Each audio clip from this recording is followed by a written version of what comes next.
Marilah sama-sama kita melafazkan niat puasa bulan Ramadan. Nawaitu sauma ghadin an adai fardhi Ramadana hazihi sanati lillahi ta'ala. Sahaja aku berpuasa esok hari untuk menunaikan fardu Ramadan tahun ini kerana Allah.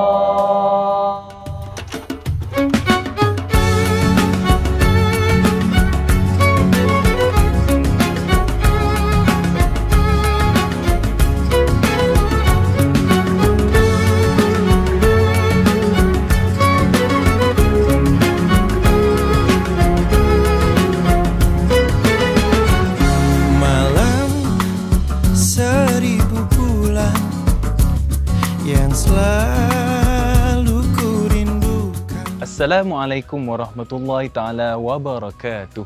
Hari ini saya akan berkongsi tentang meluruskan niat memulakan perjalanan. Niat ini, setiap perjalanan hidup kita semuanya bermula dengan niat. Mafhum hadis Rasulullah SAW bersabda, mafhumnya innamal a'malu binniyat. Setiap amalan kita berlandaskan kepada niat. Hadis riwayat Bukhari dan Muslim.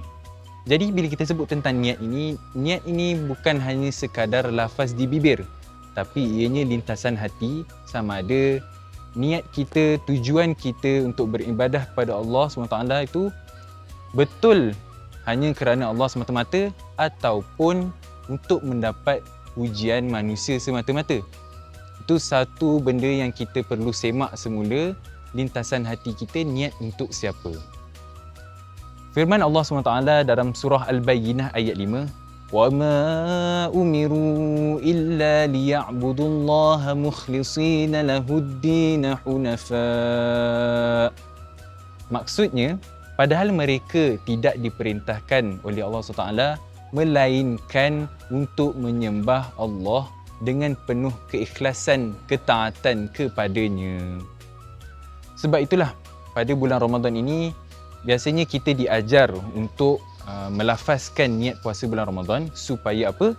Supaya kita punya lintasan hati itu semata-mata kerana Allah dan bukan sekadar menahan lapar dan dahaga sahaja.